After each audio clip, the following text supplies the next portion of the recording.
ओम शांति।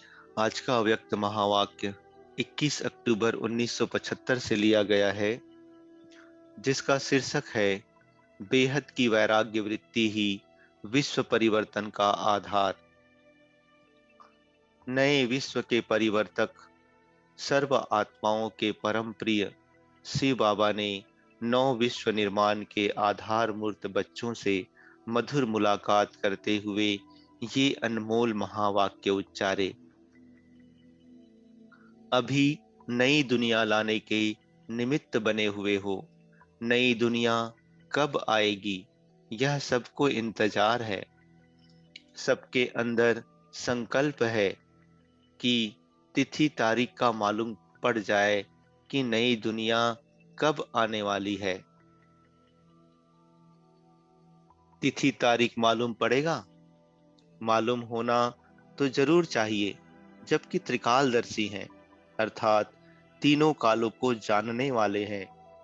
तो भविष्य का जानना भी ऐसे ही होगा जैसे वर्तमान को जानना और भविष्य को जानने का आधार भी वर्तमान होगा। नई दुनिया में आने वाले भी तो ब्राह्मण ही है। तो नई दुनिया में जो आने वाले हैं, उन्हों की वर्तमान से ही भविष्य की तिथि तारीख ऑटोमेटिकली सिद्ध हो ही जाएगी। जब नई दुनिया कहते हैं तो नई दुनिया की अधिकारी आत्माओं में भी नयापन होना चाहिए। कोई भी पुराना संस्कार व संकल्प व बोल व कोई एक्टिविटी पुरानेपन की ना हो। जैसे अभी भी एक दो में पुरानी चाल देख कर कहते हो ना कि यह इनकी पुरानी चाल है, अथवा अब तक यह पुरानी आदत व चाल इनकी गई नहीं है। किसी भी बात में पुरानापन ना हो, संकल्प भी पुराने स्वभाव व संस्कार के वश ना हो।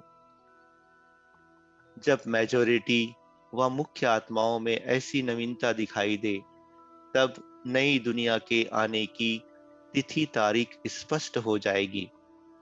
जो निमित्त है, उन मुख्य आत्माओं में नवीनता का और परिवर्तन का अनुभव होगा। उन्हों के परिवर्तन के आधार पर विश्व परिवर्तन की तारीख प्रत्यक्ष होगी। विश्व परिवर्तन होने के पहले विश्व की सर्व आत्माओं में वैराग्य वृत्ति होगी, और वैराग्य वृत्ति से ही बाप के परिचय को धारण कर सकेंगे कि हाँ, हम आत्माओं का बाप आ चुका है। तो जैसे विश्व की आत्माओं में वैराग्य वृत्ति ही परिवर्तन का आधार होगा, वैसे ही जो निमित्त बनी हुई आत्माएं हैं, उन्हों में भी संपूर्ण परिवर्तन का आधार बेहद का वैराग्य बनेगा। तो संगठन में भी बेहद के वैराग्य वृत्ति को लाने का पुरुषार्थ करो। एक दो के साथी व सहयोगी बनो। जब वैराग्य वृत्ति इमर्ज रूप में होगी, तो पुराने संस्कार व स्वभाव बहुत जल्दी और सहज ही वैराग्य वृत्ति के अंदर मर्ज हो जाएंगे। सब सोचते हैं ना कि क्या होगा, जो पुरानापन सब भूल जाएगा। मनुष्य को जब हद का वैराग्य होता है, तो पुराने आकर्षण के संस्कार और स्वभाव आदि को समाप्त करने में वैराग्य वृत्ति ही आधार बनेगी। इससे ही चेंज आएगी। अब ऐसी धरनी बनाओ और ऐसे बेहद के वैरागियों का संगठन बनाओ, जिन्हों के वाइब्रेशंस और वायुमंडल द्वारा अन्य आत्माओं में भी वह संस्कार इमर्ज हो जाए। जैसे सेवाधारियों का संगठन होता है, वैसे बेहद के वैरागियों का संगठन मजबूत होना चाहिए, जिसको देखते ही अन्य आत्माओं को भी ऐसा वाइब्रेशन आए। एक तरफ बेहद का वैराग्य होगा, दूसरी तरफ बाप के समान के लौ में लवलीन होंगे, तब ही बेहद का वैराग्य आएगा।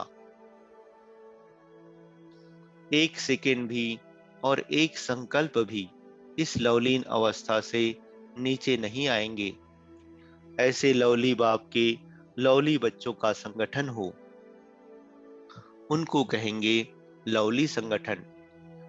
एक तरफ अति लव, दूसरी तरफ बेहद का वैराग्य, दोनों का संगठन साथ साथ समान दिखाई देगा। ऐसा संगठन बनाओ तो वह तारीख स्पष्ट दिखाई देगी। यह संगठन ही तारीख को प्रसिद्ध करेगा। इस मुरली का सार: पहला, नई दुनिया की अधिकारी आत्माओं में कोई भी पुराना संस्कार, संकल्प, बोल व एक्टिविटी पुरानेपन की ना हो, तब ही नई दुनिया आएगी। दूसरा, जैसे विश्व की आत्माओं में वैराग्य वृत्ति ही परिवर्तन का आधार होगी, वैसे ही जो निमित्त बनी हुई आत्माएं हैं, उन्हों में भी संपूर्ण परिवर्तन का आधार बेहद का वैराग्य बनेगा। तीसरा, एक तरफ अति लव और दूसरी तरफ बेहद का वैराग्य, दोनों का संगठन साथ साथ समान दिखाई देगा, तो ऐसा संगठन ही नई दुनिया की तिथि तारीख को प्रसिद्ध करेगा। अच्छा, ओम शांति।